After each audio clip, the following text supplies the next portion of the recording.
Chad, we all benefit, I guess. No, not really, from the LeBron-Bronny duo that is the Lake Show this season. LeBron wearing 23, going from 6 to 23. He's got his son Bronny on the court with him. They were up by, 16 in the second quarter when Bronny made his NBA debut alongside his father. Cool moments overall, but Chad, the scene last night, coming off the bench together, Bronny's mic'd up so you can hear LeBron give him, pointers before he enters the game.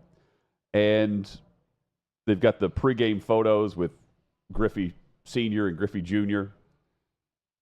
It's the moment that I feel like it's not going to go away anytime soon across the NBA season. What'd you make of it? Anytime I read in a story about a game or a moment that Nike executives took the Griffies out to eat at Smashburger in LA Live pregame, I'm thinking, boy, this is something that's a little bit manufactured and hokey. Like an all-star game. Yeah, I mean, it was a smart move by Nike to a guy that you have under your umbrella in King Griffey.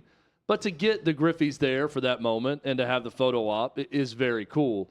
The difference between King Griffey Sr., King Griffey Jr., and LeBron James to Bronny James is King Griffey was a really good professional baseball player for a lot of years, and his son was even better. His son was incredible. Nobody thinks that Bronny James is going to be better than LeBron James or anywhere close to LeBron James. So this does feel a little bit hokier than that moment between that father-son duo because of the merits of 19-year-old Ken Griffey Jr. making his major league debut. Now, watching it, pretty cool, right? It's never happened before. We love seeing a first in sports. So I'm, mostly good with all of that. No big issue on there. Paper. Yeah, like it's cool when he checks in. And it was clearly a preordained. If, we're way behind or we get a lead, we'll put him in for a 2 to 3 minute stretch. With LeBron at the same time. With LeBron at the same time, get it out of the way. They both checked the scores table at the same time. I laugh at J.J. Redick post-game saying, I hear this big ovation. I'm looking around going, what's going on? Oh, it's because Bronny's checking. I'm thinking, you didn't know that. Right. You didn't know that wasn't going to get a response when you put them both in the same time. Like this was, we were just looking for the right opportunity to put Bronny James in the game. Give me a break. So I think it's cool that they had that moment. But then I see Bronny go in the game. He gets 3 minutes. He's 0 for 2 from the field, 0 for 1 from 3. He nets 1 offensive rebound, and he's -5 in his 3 minutes in the game. He gives up a quick bucket to Julius Randle. He gets his shot blocked on the next attempt. I mean, the guy is just clearly not ready to even play in an NBA game, but yet we continue to force this whole thing with Bronny and LeBron. Hutton, I'm glad that we got it out of the way, that we got the photo op, the Griffies were there to see it. He got to check in for 3 minutes, and maybe now they can get back to the development part of this if they actually want to see Bronny James become a legitimate NBA player, and the Lakers can get back to chasing titles with LeBron James and a rookie that we should be talking about in Dalton Knecht, who had 16 minutes and scored 5 points and was +7 in his plus-minus for the game. That's the rookie that could impact things for the Lakers, their first-round pick, not Bronny James. And I think his short appearance last night showed that. Short appearance. Nothing that we would have, nothing unexpected based on what we knew about Bronny coming in. Maybe better than what we expected. Just to get the offensive rebound? No, I'm saying just like a quick appearance, not multiple. Yeah. Let me add this in, though. Get it out of the way. I want to say that's the case. I have a feeling, Chad, we're just getting started with this. Like there will be, think about the network opportunities here and how staged some of this was. Now, you can't stage the 16-point lead and knowing that it's going to be the second quarter, but the Lakers clearly knew it was going to happen, right? They were going to end that game, and then you just have a mic'd up deal where it's like you might go in. They knew. I think we're going to see more of this sprinkled throughout the season, especially on the nationally televised games where the Lakers are a part of this.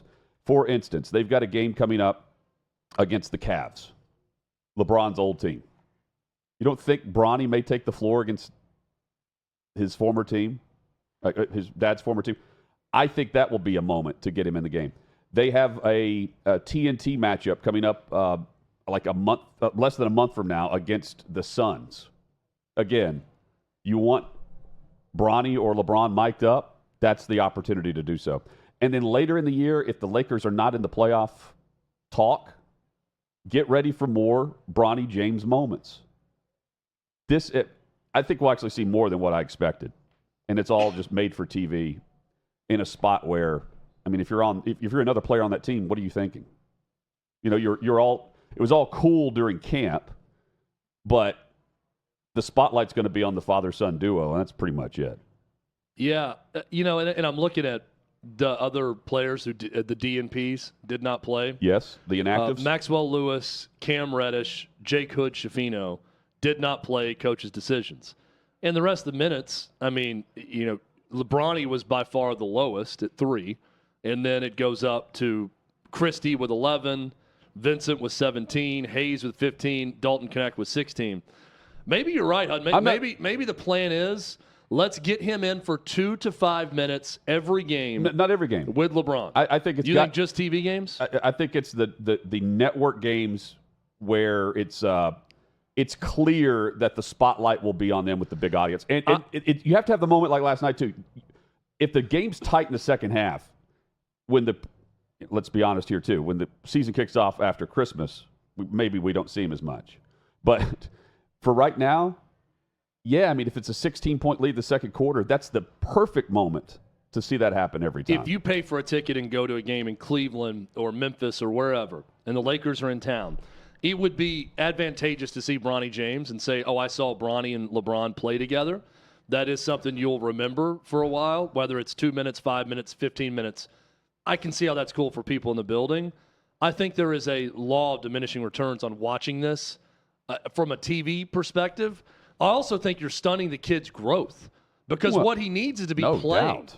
He needs to be. Well, they're doing that by having him in the league right now. He needs to be in the G League. He needs to be playing games. Yes. Now, you can look at it a number of ways. Is he going to benefit more from playing with hungry players that are trying to make their way to the league and getting a ton of playing time in a developmental league? I think it would have been better off going back to college and playing competitive college basketball games, getting ready for the NBA. But that ship has sailed. So here's where he is in the NBA.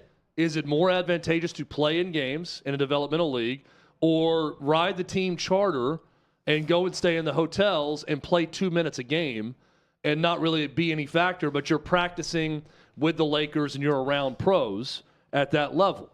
I think what he needs more than anything is playing in games for his development, but he's not going to get that with the Lakers. And he needs to carve his own path. In his comments during the start of what was the Summer League, I liked his comments going into the draft, too. I'm talking about Bronny here. He admitted it's not his dream to play with his father, but that's exactly why he's in the league right now. And do I believe that LeBron made all this happen for last night's moment only? No. I guess that's what I'm saying. No, and LeBron wants his kid to be set up for long-term success. He wants him to play long after he's left the league. So it's this battle of what's good for the photo op right now. Right. Is for him to check in with his dad at the scorer's table and come in for a few minutes a night. But what's good for him ultimately, that's the question everybody has to ask. I think it's playing in a developmental league and getting actual playing time as opposed to being a PR stunt stand-in every night the Lakers play. I think you get it won't be as staged, these moments. But unfortunately, it's not going to be just one moment. And can the Lakers really afford to legitimately play him? Well, only when in legitimate minutes. Only when they're up like they were last night. Yeah, but I mean, they're up 16 when he checks in. They're up 11 2.5 minutes later when he checks out. Yeah, but we could also say, well, that's fair because LeBron checked in too. I'm not saying that's You're all right. because of him, but I just You're right. Are you trying to? I go back to when they drafted him. Like, are you trying to win championships? That's what the Lakers are about. Not just winning, but the gold standard of the NBA. That's what you want to be. You want to win championships. Yes. Teams that win championships aren't letting guys that aren't ready to play in the NBA check in for minutes to get the PR hit, and then they lose a lead because of it. Or they got a guy who can't guard anyone at the NBA level. Found that out fast. So, look, this is a Lakers decision, So while I and everyone else wanted to see the moment last night, and I did, I don't know how many more moments like that you're going to get or we should get what else with him in a game. I'm getting tired of, and I've been tired of this, the pregame look-ins, the check-ins of Bronny warming up on the floor. Oh, yeah. Just hitting corner threes like he's on fire. Which, I mean, it's amazing how many in a row these pros can actually hit. And Bronny can shoot from the corner when no one defended him. Let's put it that way. That doesn't translate to the court. No. I wish the cameras would have been on me at Mount Juliet High School pregame. I had some amazing pregame. You're like coming out at halftime and just burying 5 or 6 straight you're like threes. Prince in the Chappelle I'm skit. looking around the crowd like, is anybody seeing this? I know no one's guarding me. Good. You just shoot it. Good. And there's just a freshman that's rebounding for me, throwing it back to me. But is anyone seeing how on fire I am? Game. That's gonna be Bronny James. That's right. Yes. Here, you want to eat blueberries or pancakes? Yes. That's also, I liked it that he was mic'd up. And that was kind of cool when he just said, just go out there. Intensity. Play hard. Play your game. Don't be nervous. And I kind of related like most parents would in that moment, in that Bronny didn't seem to care about anything that LeBron was saying to him in that moment. He's just looking straight forward. I'm like, oh, it's good to know LeBron is just like me as a dad, where his kids don't listen to him either. LeBron, he's just like us. I'll coach my daughter tonight, and the moment I'll start giving instruction, I'll get back at Dad. Stop. Just cutting off the sound of my voice. And LeBron was similar. You could tell Bronny wanted nothing to do with his guidance when he was telling them what to do. They just looking forward, anything to not listen to Dad. LeBron, by the way. LeBron's just like us, Hutton. 30, just like us. Just a normal person. Just a normal guy. Yeah. Just like him. I read 2 pages of the books I had to read in high school. We've read the same amount of the Malcolm X autobiography. We have, yes. Me, you, we and LeBron still need to James. do this, the book club, where we just read 2 pages of whatever LeBron's holding in his hand. I love this idea. Go back and catch every book he's had, and then we give our own synopsis of the book based on 2 pages. Yeah, that's it. LeBron, by the way, last night, 16 points, 7 of 16 from the field, 5 rebounds, 4 assists, 2 blocks. LeBron James. And he's competitive enough, Chad, where there will come a point in time where Bronny's not going to see the floor. I'd like to get Robert Horry's true feelings about all this, not as a Lakers employee. Yeah. At some point, who we had on yesterday, because I bet they're different than what he can say publicly. Well, and the players that are with him right now. Anthony Davis. And I don't think it's because they think that Bronny's, a bad guy or bad kid or anything. It's just. And if it's a one-time thing, which I don't feel that vibe, but if it is, I think they handled the timing of it very well. Well, you can First game, get it out of the way, and done. You can tell when someone's an imposter. Yes. Doesn't belong. Yes. And that's Bronny. Colin Kaepernick. Doesn't belong in the NFL. Perfect segue.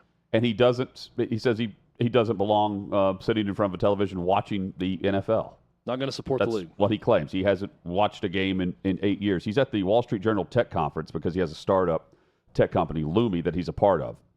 He's on the stage with some high-ranking people, let's put it that way, head of Netflix and much more. And Kaepernick, who he still believes he can play and should be in the NFL, says he hasn't watched an NFL game in 8 years. Here's his quote from the stage. I haven't watched a game in 8 years. Oh, I still check everybody's stats.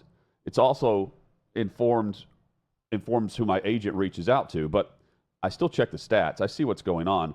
I don't ever turn a game on, though, because I'm not going to support in that way. But I need to keep my finger on the pulse of what's happening with quarterbacks out there. How about, he continues, I still wake up every morning and train. I've had to adjust my schedule a little bit, which saying this out loud sounds a little bizarre, but I get up at 3:30 a.m. and I start my work day, and then I go do my training. I still train every day. I still train the way I was when I was playing, making sure that I'm ready at any given moment. That from Colin Kaepernick. He says he keeps up with, the quarterbacks out there. How about keeping up with the defenses out there? That would also be key. You think Joe Flacco, just when he was sitting on his couch last year, just wasn't watching the NFL? He was looking at the box scores, and he was able to tell, what certain defenses were doing in certain moments? No, absolutely not. I also can't fathom any walk of life or profession where it would be okay or acceptable to tell your possible employer that, I want this more than anything. I want to be an NFL quarterback more than anything, and I've spent the last 8 years wanting to get back in the league.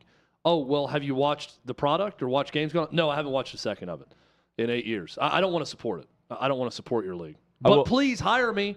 Please let me come play quarterback for a team. Imagine if you were applying for a job at Walmart. Right. And the person at Walmart across the table from you said, given the interview at the desk, you're in the office, they say, hey, how familiar are you with Walmart? Well, I actually hate Walmart. I would never support it. I haven't stepped foot in a Walmart in 8 years, but I really need this job.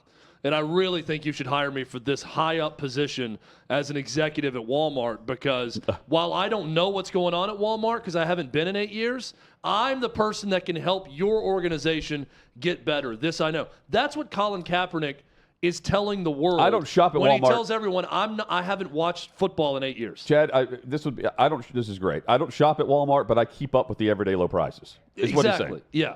That's what he said. I'm familiar with the Walton family. Yes. But I do not support your stores. I don't support what you stand for. I've never stepped foot in a Walmart. But please hire me. Yep. Please give me this job. I buy in bulk and I go to Sam's Club. Colin Kaepernick is applying to be the CEO of Walmart without having stepped foot in a Walmart. Now he wants to be the head of an NFL organization, which, make no mistake about it, you are the player head of an organization if you are the starting quarterback for an NFL team. While saying, but I don't want to support your league by watching it. So I don't watch it, but I check box scores. Yeah. So I can tell my agent what teams to call. He's also watching games. He hasn't watched the NFL game in 8 years. Come on. He's also not looking at box scores. Here's what's happening. He's got buddies that are texting him terrible quarterback stats of quarterbacks who are bad in the league, and he's got a PR team that's looking at it so they can sit there and cry victim about Andy Dalton can start in the league, but this guy can't. He can't. Who led his team to a Super Bowl? That's all they're looking at stats for. Yeah, he's not even. But it's not to allow him back into the league. If he wanted back into the league, he could have teamed up with Jim Harbaugh with the Chargers. Harbaugh reached out to him about not playing, and Harbaugh made it clear it's not to be the quarterback or a backup quarterback right now. It's to come in and coach. If he wants to coach on my staff, he's more than welcome to. And Kaepernick didn't use that opportunity to step foot back into the league. He could be back in the league through that path and chose not to because he doesn't really want to get back into the league.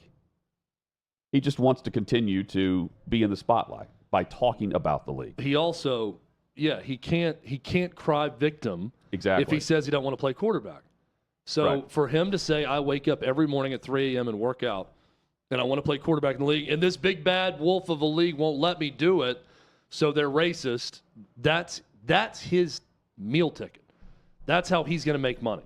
And he's writing books about this, is speaking at TED Talks or whatever the hell he's doing with Ted Sarandos and all these other people. That's how he's going to monetize his life now is perpetual victim, Colin Kaepernick, staying in great shape, wants to play in the league, but doesn't want to watch the league. Right. Won't support it.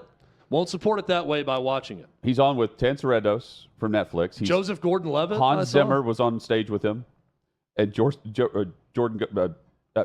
Gordon-Levitt was on stage with him. This is also strange to me. The company he's behind is Lumi. Lumi. So there's a show, and maybe, I don't know how many people watch it. It's my favorite show on TV now on HBO, Industry. And it's about the financial markets in London. They have an entire season about a fake company, Hutton, called Lumi. And it's a joke. Like it's a green energy company that goes tits up. And Kit Harington is the CEO of it, Jon Snow, and it's an amazing part for him. But he's this rich kid, Duke in England, that has a startup that's eco-friendly, they call it a woke company. And they talk about woke companies and how it's all a bubble getting ready to burst.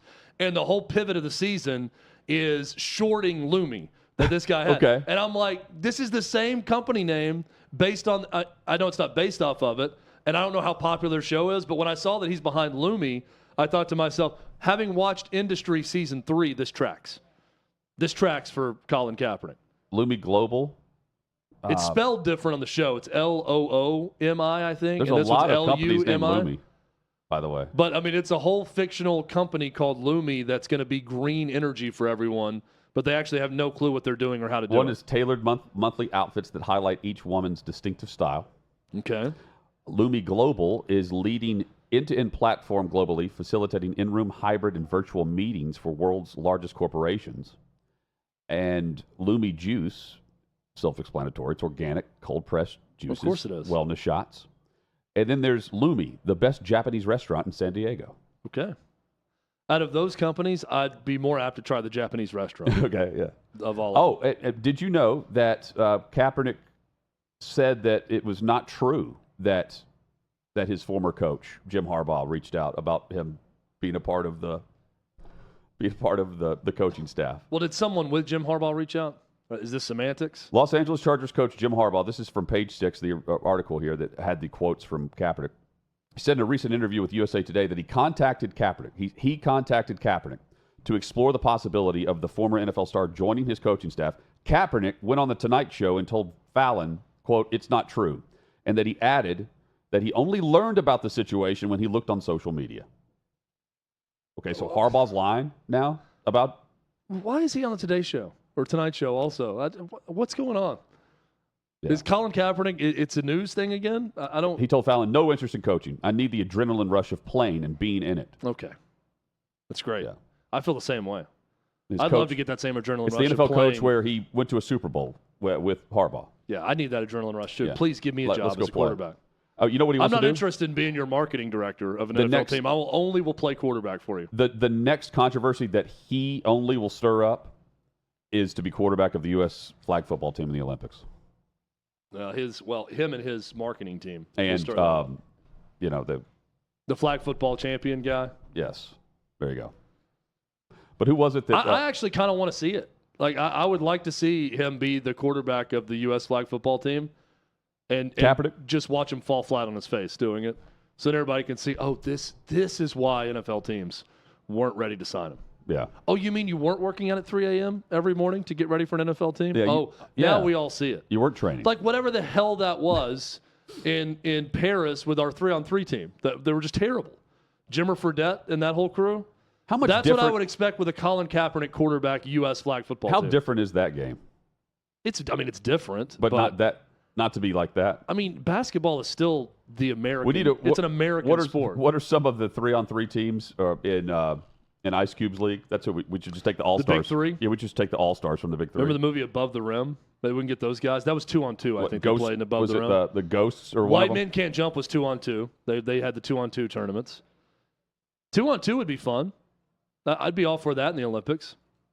Get Woody Harrelson and Wesley Snipes together. Some of the teams. They can represent the U.S. I want to see the standings just real quick. Some of the teams. If we just picked a random Big Three league team, would they go and do better than what we did in the Olympics? I think the rules are vastly different. If we took the three-headed monsters and just put them, or the ball hogs. If you gave me one player that I knew from those teams, possibly that could happen. Yeah. Well, this is the league that everyone... I just refuse to concede that these other countries are just vastly superior at coaching up 3-on-3 basketball as opposed to 5-on-5. Well, we've got players that can still win it. We've said it. It's not like NBA players are dominating for the 3-on-3 teams of other leagues. We got former NBA players playing on our team. So I'd get it if it was Jokic, out there for Serbia in 3-on-3 and not their actual basketball team, but it's not. Chad, John Callis, I'm guessing, is being dominated right now in jail. He's been arrested. Baltimore police arrested John Callis. If you don't remember the name, he is the Ravens fan who assaulted on camera Washington Commanders fans. And here's the video of it from, 2 weeks ago, or 10 days ago now, looking for anyone that's a Commanders fan after the Ravens beat the Commanders in Week 6, goes up just as the Commanders fans just minding their own business. He's flexing here where he says, "I don't lose, we don't lose." Yeah, they finally found him. It was brutal. Yeah, you normally don't see a fight start with a kick. The way the guy went in for the kick first. Baltimore that was very police movie-like. put this out there, Central District assault arrest. And they found the 24-year-old. He turned himself in to police custody. I do like how he turned himself in, looking all professional. Button-up shirt. Yeah. The Oxford look. Yeah. Coming out of there. He got ready for his photo op. Yeah. My lawyer told me that I'm not going to get as much time if I wear a button-up instead of my Ravens jersey. He's not in his Lamar Jackson jersey. Yeah. That would have been even better. What if he beat the hell out of those guys? Do we have in the a audio Lamar of Jackson that with jersey, that video? and then he shows up in a Derrick Henry jersey to court? Can we play it? Because he's flexing on camera, and we played it last week where Chad, it's totally set up where they're looking for this.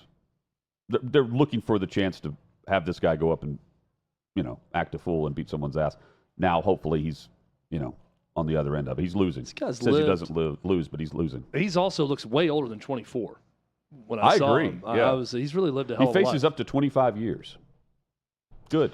I mean, look, this is a good example of you just don't go attack people. Well, just in general, it's never a good idea just to walk up and jump somebody. They also said they were looking for the person behind the camera because they're like hyping It's like it up. conspiracy. Yeah. It was ugly, and I'm glad that they finally. It's caught also, him. I mean, I guess you would just be so surprised you'd probably keep walking, but the amount of people who just like nothing to see Didn't do here. anything. Yeah, just keep walking across the street. All right, well, I guess they're fighting. Yeah, I don't know what I would do in that moment.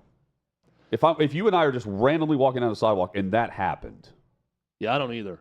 I'd probably go check on the guy who got hit after he ran off. Yeah. And see if they're but okay. But if you see it happen, like if we're 10 feet away from it, yeah, I'd be like, you'd have to see the whole thing to really step up and want to get in the middle of it. Yeah. Like if you just saw someone, okay, this is just a random attack and the guy fast. walked away. Yeah. Then I'd go up and check on the victim in that circumstance. Yes. But if I just walked up on it mid-fight, you would think there's two guys and one, was he getting attacked? Yeah, you don't know the context of what's going on. Yeah, that's a tough one to know what we would do. And you got the guy flexing, after the fight, saying he doesn't lose. Yep, you lost.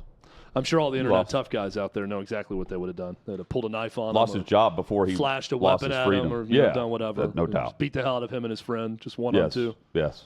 I'm sure there's a lot of people who'd claim that. Antonio Brown and Tom Brady are friends again after, what has been a couple of years of memes and, let's just say AB has been going at TB on social media. On social media here, from his account, AB84, he apologizes to Brady and admits that they're boys again. I started a little CTS ESPN little podcast. I talked to Cheetah, just talked to them people about some of their traumas and how, the older we get, we still stuck with our traumas for our kids and seeking therapy and how to deal with traumas because, we just human beings and a product of what we go through and how people treated us. So that's how I've been trying to do. Yeah. I still got to, making a little bit of music, but I just kind of just focus on raising the kids and try to do some positive stuff. That's it. Yeah, that's awesome. I know, man. Fuck, we're all dealing with something. Life is no matter who you are, we all have our stuff we're dealing with. It's never perfect, right? Parents and we're sons, and we had all our stuff growing up, and then things that happened in elementary school and high school, and they all shape who we are. And it's not all roses for everybody. And I know what you went through, a lot as a kid, and your story through high school wasn't easy. You know what I mean? And you made a lot of great choices, and you made some things that were tough, but hopefully you can overcome them. And you can, yes, sir.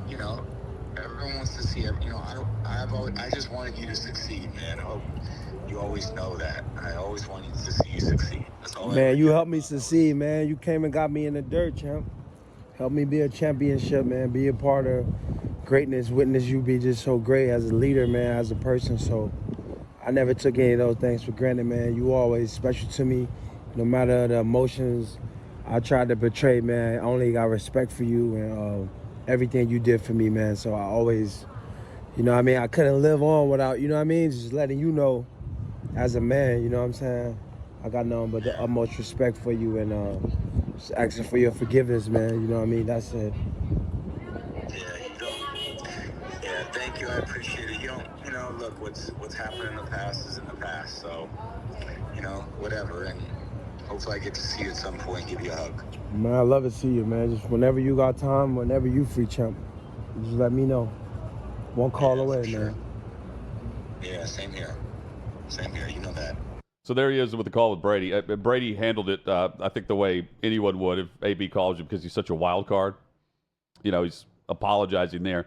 And then who knows, 5 minutes later, he could be posting something on Instagram the way he did, about a year and a half ago, where Brady's going through that deal with Giselle, and he's got the cover of the children's book, a Golden Learn About Living book, and the headline is Daddy Doesn't Live Here Anymore. Yeah.